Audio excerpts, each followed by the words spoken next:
So, it's been about 100 years since this silent film, Nosferatu, haunted silver screens, and even to this day, it still stands the test of time, despite everything that it's been through. Now, this silent film is directed by F.W. Murnau. It is a very loose adaptation of Bram Stoker's Dracula. It has a lot of similarities to it, hence the reason why it got into legal trouble. Now, the film introduces audiences to Count Orlok. This is played by Max Schreck. Now, Count Orlok is essentially a quote-unquote vampire, whose eerie presence and really disturbing appearance at the time left a really deep-rooted mark in the horror genre.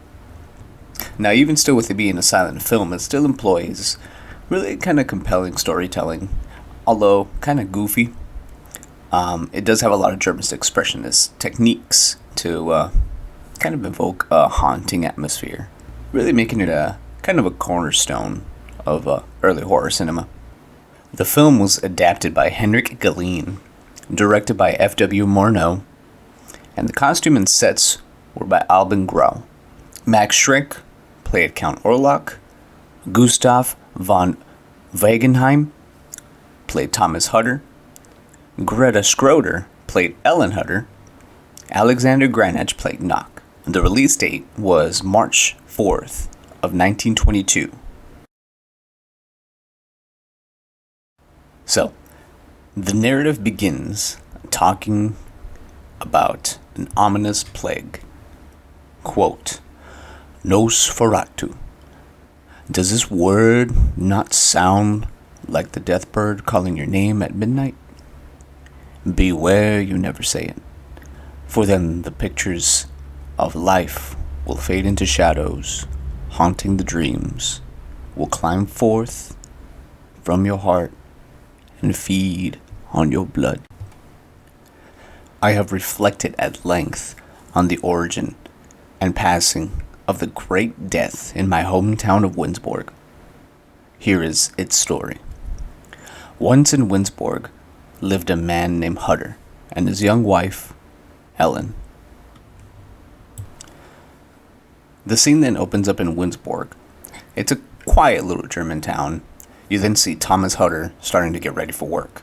Now, Thomas Hutter is a real estate agent. You then get a shot of Ellen. And Thomas gets her roses from the garden before he has to essentially go to work for the day. Now, as the story progresses, you then are introduced to Knock, that is Hutter's employer. Now, there's always some rumors kind of speculating around this guy, but they know for sure that he pays his people relatively well. But if you kind of see his appearance, I mean, he kind of looks like a monster himself. He then has a piece of paper with all sorts of markings and encryptions. He seems to read it relatively well. I mean, who knows if he's part of the occult? But anyways, he wants to send Thomas to Transylvania, or the land of phantoms, is what he calls it, to meet with a new client who is looking to buy a house in the town of Winsborg, which happens to be right across from Hunter's own estate. Before Hutter leaves for his journey, he leaves Ellen in the care of his friends Harding and his sister. He then now finally leaves to go into the land of thieves and phantoms. Now, throughout his journey, he does stop at an inn somewhat near the town. As he's resting at the inn, the townsfolk that are in there warn him not to go outside at night, for there's a werewolf roaming around. But if you see the movie, he kind of looks like a hyena, not gonna lie.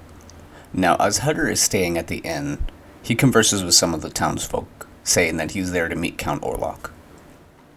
Now, by the mere mention of his name, people are just terrified. Now, with the looming fact of, people being scared of this person, as well as the hungry wolf that is roaming around at night, he decides to essentially get a room for the night and kind of relax. So as Hutter is renting a room for the night, he checks some of the books out that they have on the shelves, and he essentially picks up a ominous looking book and decides to kind of read into it a little bit.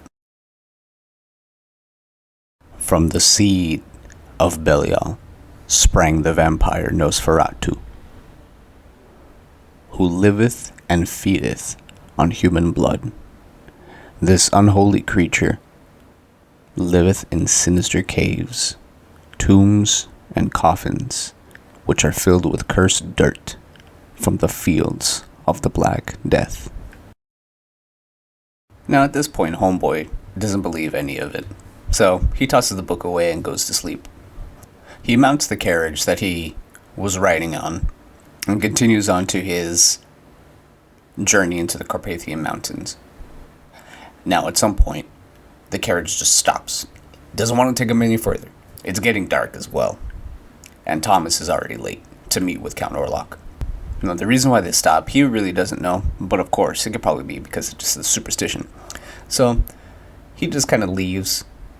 Thomas grabs his stuff and just continues walking. He then sees another carriage in his journey, manned by a mysterious figure, all draped in black. The horses are also draped in black cloth as well. Now, if of course you've seen the movie, it does look like Count Orlok. Whether it's him or not, I don't know. Again, this movie was shot with a very low budget. But anyway, the carriage takes him at ungodly speeds, and then lo and behold, he's there at the castle. And the mysterious figure drops him off, and Thomas enters the castle. The doors automatically open by themselves, and Homeboy is not fazed whatsoever. Once the doors open, you do see Count Orlok just standing there. He's just like, yo, you're late, come on, let's go. In the second act, Count Orlok provides food for him. So Thomas is eating. He's going to get him a slice of bread. Then he cuts himself on his thumb. Orlok, seeing the fresh blood dripping from him, attempts to suck the blood off of Thomas. So repulsed by what he did, he just retreats as Orlok kind of just beckons him to stay, as he sleeps throughout the day, completely dead to the world. Now keep in mind, this is already late at night. Now as the sun rose, Thomas wakes up. He sits in the most uncomfortable looking chair, and Orlok is nowhere to be seen. He continues with his morning, eating breakfast, and then later on in the day he does write to Ellen, stating that he is safe, and that the quote-unquote mosquitoes up here are terrible, because he has 2 bites on his neck, identically close to each other. The mosquitoes are a terrible nuisance. 2 just bit me on the neck, side by side, quite close together. One dreams deeply in this desolate castle, but don't let that frighten you. Now later on that night, Thomas sees the Count again, so they're finishing sealing the deal on him buying the house. Now at this point, the Count says that he's buying the house right across from his. But then, as he's signing away, Count Orlok sees a little portrait of Ellen, stating that she, quote-unquote, has a lovely neck. Now, at this point, Nosferatu just kind of seems infatuated by her. Weirded out, they finish, and Thomas goes back up to his room. He then picks up that book that he got from the inn and starts reading a little bit more. At night, that same Nosferatu digs his claws into his victims and suckles himself on the hellish elixir of their blood. Beware that his shadow does not engulf you like a demonic nightmare. The clock strikes 12 again. Thomas opens his door, and down the hallway you see Nosferatu just kind of standing there. And Thomas retreats. He closes the door, but then it slowly opens back up, and Nosferatu walks in. Now back in Winsborg, Ellen is fast asleep, but then she wakes up in a trance almost. She walks to her balcony and almost falls off. Luckily, Harding sees her and saves her before she falls to her death. You then get an iconic shot of Thomas laying unconscious and Nosferatu's shadow creeping up against the wall. Now Ellen, still in a trance, calls out her husband's name, and for some weird reason, Nosferatu hears it, almost telepathically. So he stops, and then he retreats. The doctor described Ellen's anxiety to me as some sort of unknown illness, but I know that on that night, her soul heard the call of the deathbird. Nosferatu was already spreading his wings. At dawn, Hutter set out to investigate the horrors of the previous nights. Thomas wakes up the next morning, really unsure what happened last night, so he decides to explore the huge castle. Thomas then comes across a room deep inside of the castle, and there he sees Nosferatu laying inside of a coffin. Panicked and nowhere to go, Thomas just goes back up to the room. Now later on that night, you see Nosferatu piling a huge amount of coffins in the back of a wagon. And then right on the tippy top of it, he puts himself inside of one. And then the horse-drawn carriage just leaves. Now Thomas is just like, alright, I gotta go. I gotta go back to Ellen. So he starts getting all his stuff, and he makes his way out of the castle by his window. Now as he's escaping, he hurts himself, and he passes out. Now at this point, the coffins are going to be on board the Yampusa, on its way to Vindsborg. The raftsmen are completely oblivious to what's going to happen. They open one of the caskets, and they find just dirt and rats. As bad as that is, it's only going to get worse from there. Nosferatu was on his way.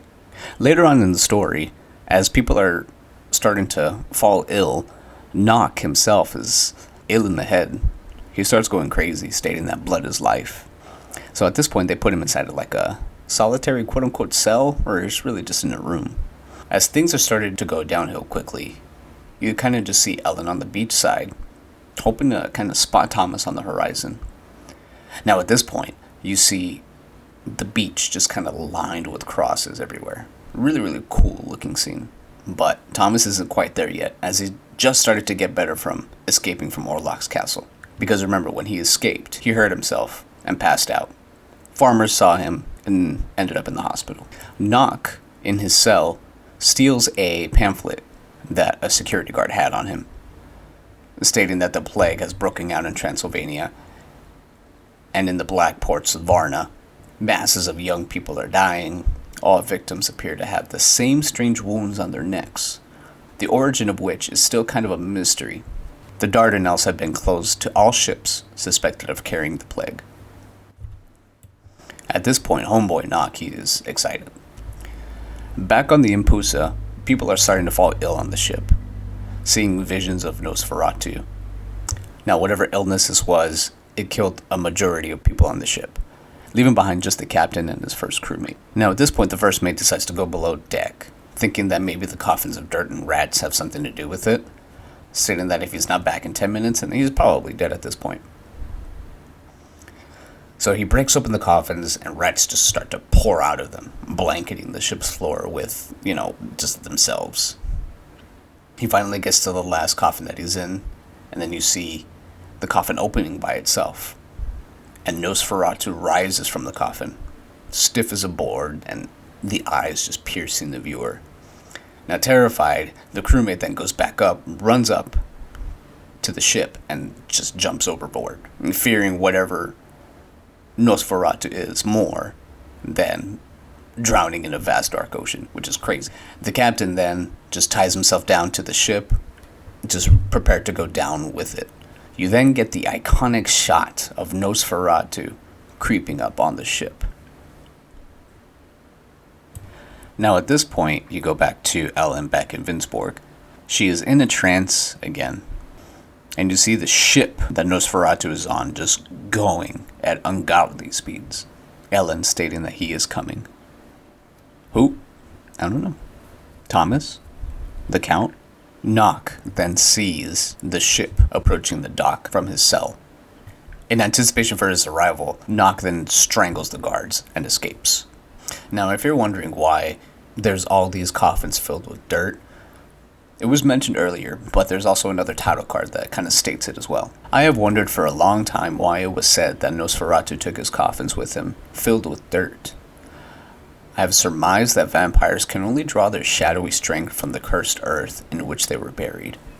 You then get this goofy-ass shot of Count Orlok just carrying one of the coffins out from the ship. No special powers, no nothing, just him manhandling a whole-ass coffin. And he takes it all throughout the town, being all sneaky. You then get another shot of Thomas finally coming home to go see Ellen. Back on the ship, police and other people search the empty ship to find only the captain. They take his captain's log, and he pretty much states throughout the time of the journey, the time that his crewmates got ill, and they started getting delirious. They also stated that there were numerous rats on board. So now at this point, people are fearing that the plague was on the ship. Everybody returns home, boards up the windows and doors. Back at the Hutter residence, Thomas made Ellen promise to not touch or read the book that he got from that inn that depicts such frightening visions of quote-unquote vampires, but she just couldn't resist. Now, as the story progresses, you see people drawing crosses on people's doors, pretty much stating that these people are infected or have fallen ill or have probably died. You then see countless shots of other people carrying coffins down the street. Ellen then starts reading the book and then comes across a certain page stating, "Deliverance is possible by no other means but that an innocent maiden maketh the vampire heed not the first crow of the cock. This done by the sacrifice of her own blood." So basically it states that if a pure-hearted woman distracts the vampire from the approaching dawn with her beauty and offering him her blood of her own free will, then you'd be able to stop whatever Count Orlok is. She then states that she has to see that ugly castle from across the way every single night, and she is done and she is tired. So she knows she has to do something. You then see sights of men carrying coffins, of people who will fall into the plague. They just keep on coming in droves.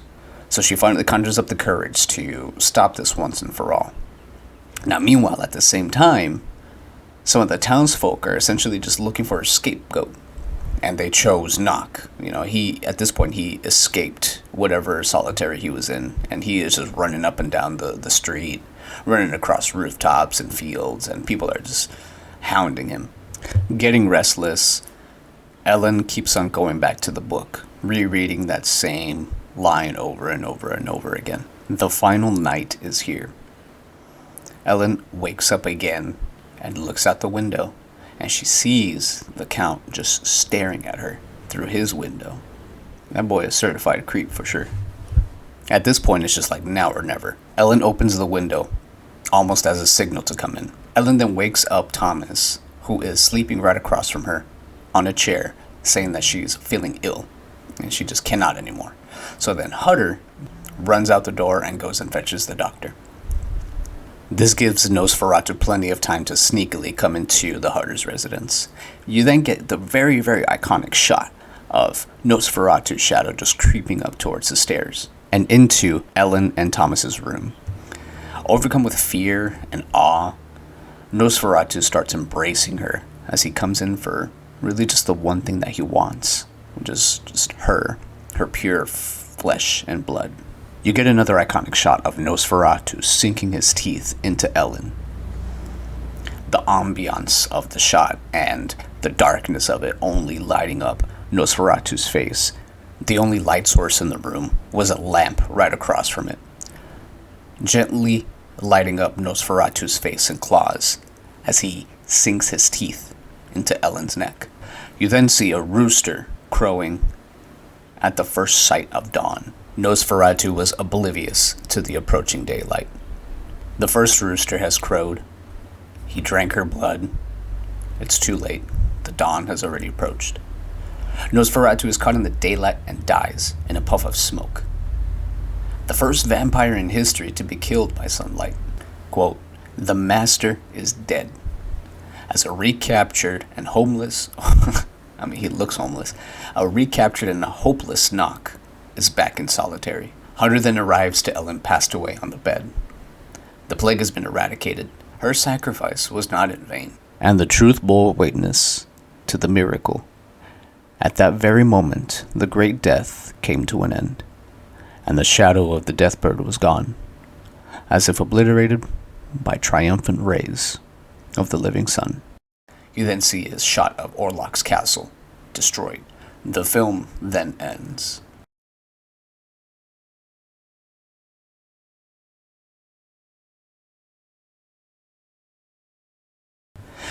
Now, this is the first ever silent film I've ever watched, and I genuinely loved it. It does have its quirks. It does have its own little, how can I say, goofy moments. With the acting very, especially in the beginning, it's very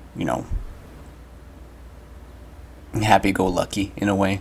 I mean, I get it because it's a silent film. You know, you really can't express anything with words, so you just really have to express it with with your, with your face and your body language and stuff like that. But besides that, I mean, and it's not a bad trope at all. You know, it just kind of adds a little bit more ambiance to it. You know how Thomas himself was very oblivious and just like very unperturbed by this monster looking around in the Carpathian Mountains. So I kind of I do respect that for sure. The overall design of the character too is just so creepy, especially 100 years ago. If I would have seen this, oh yeah, I would have probably lost my shit. But the fact that this icon still has survived the test of time and is still replicated through multiple forms of media and pop culture, with things like Salem's Lot, the more obvious references in SpongeBob. That's where everybody knows him from. Bring the lights.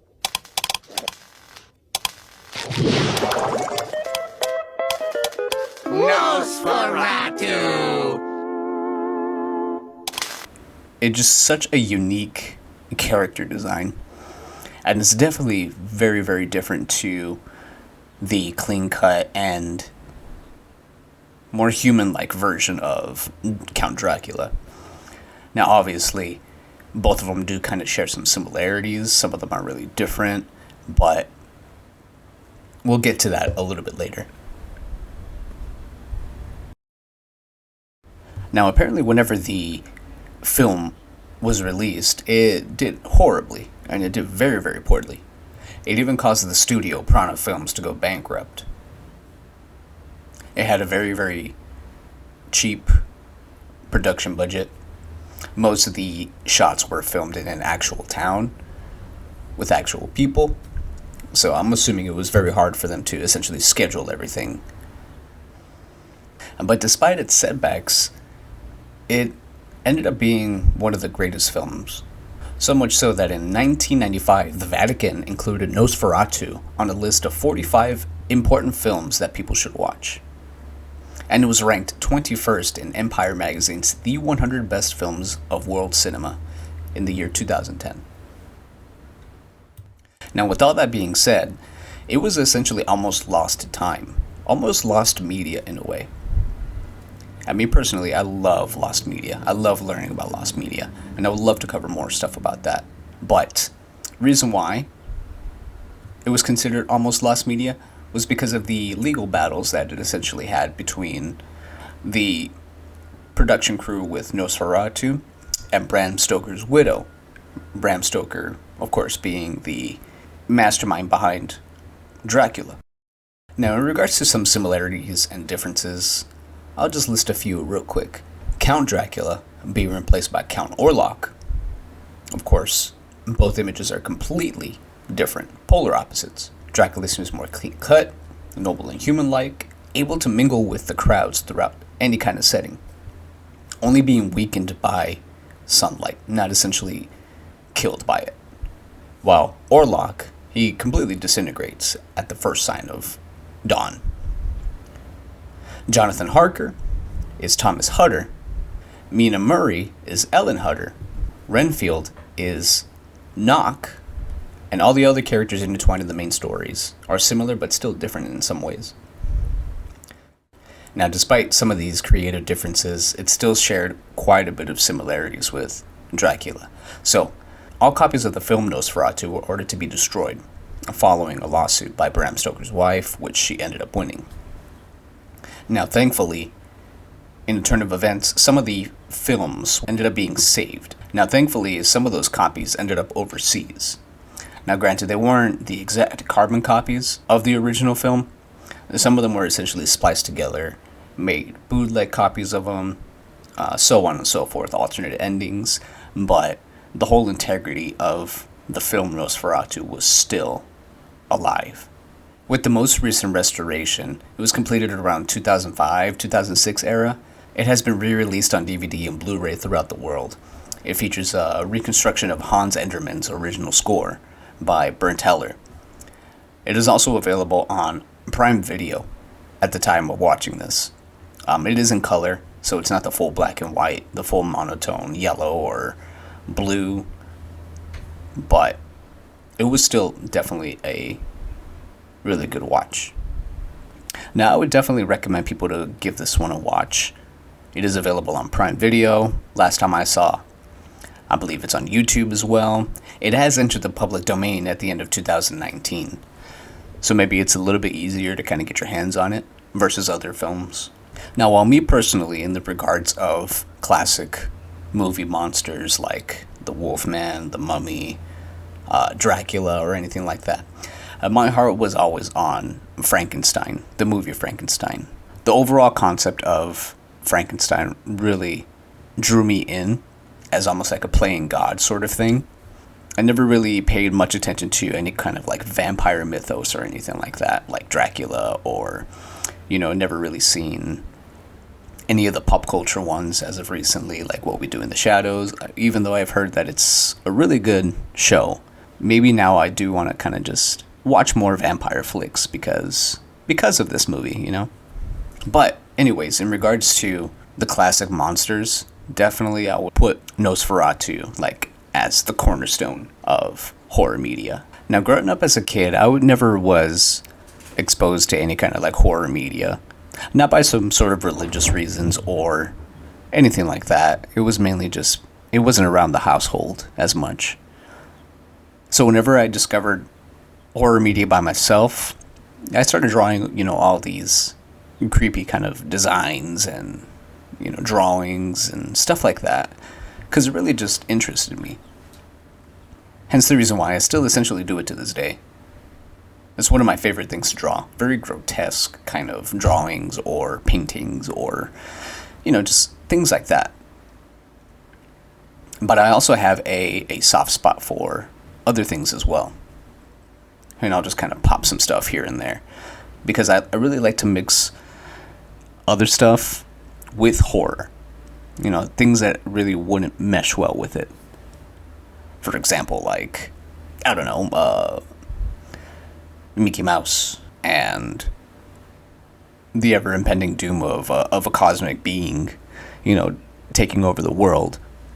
Now, throughout the time vampire movies kept on popping up in pop culture, they have almost a reliance on eroticism mixed in with horror. While I definitely do appreciate that, Nosferatu definitely kind of almost strays away from it, except just that one scene where he just kind of cops a feel on Ellen. That's pretty much it. Now, in the new Nosferatu film by Robert Eggers, which is a great movie, by the way, it is full-blown horny. Which leads me to what I am drawing today, essentially. I am drawing essentially just a mixture of both the old Nosferatu as well as the Robert Eggers 2024 Nosferatu. And of course, adding my own little spin to it, essentially. Making it a little bit more grotesque, a little bit more fleshy, just things like that. Now, of course, contrary to popular opinion, allegedly, the word Nosferatu does not mean quote-unquote vampire or undead or anything like that. It comes from an old Slavonic word, Nosferatu, which was itself derived from the Greek word Nosphoros, which originally stand for plague carrier, which in this sense kind of seems fitting. But the word also seems to come up in Dracula, the book, after Bram Stoker read an essay by Emily Gerard, Transylvanian Superstitions, later using that word in his book, and then later Henrik Galeen, seeing the word, used it for the movie itself. Again, another reason why Bram Stoker's wife essentially just came and sued the company that made Nosferatu, because it does honestly share quite a bit of similarities. There have also been some controversial things that go around the film, allegedly, where some people see Count Orlok and Knock as appearance of anti-Semitism, with Orlok's kind of like arched nose and Naka being kind of money hungry. Whether it was intentional or not, me personally, I don't think so. Reason being is because Henrik Galeen, the screenwriter, was Jewish himself, and the actor who plays Nock, Alexander Granich, was born to Jewish parents and fled from Germany whenever the angry mustache man rose to power, settling in Hollywood, USA, and making more films. Now, the costume designer, Albin Grau, allegedly had a lot of ties with the occult, very Aleister Crowley kind of thing. So he took a lot of inspiration from there in regards to Count Orlok's image and persona, which I kind of respect that, you know. Assuming at the time it was extremely, extremely taboo to even mention anything occult-like. But it still adds a layer of mysticism and just eeriness to the film, especially with Nock's character and Orlok, the presence themselves, you know, the whole plague carrying thing, and, you know, it's crazy. I love it.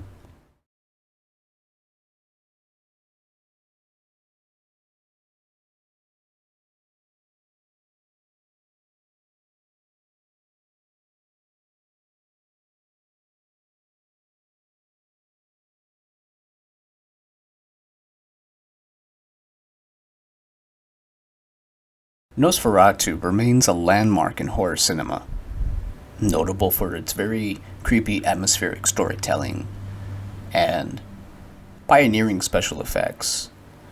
The film's portrayal of the vampire mythos, combined with German expressionist visual style, really continues to influence and inspire the genre even to this day, with remakes, pop culture references, and all the likes. Ellen's ultimate sacrifice underscores themes of love and bravery, highlighting the human capacity to confront and overcome darkness.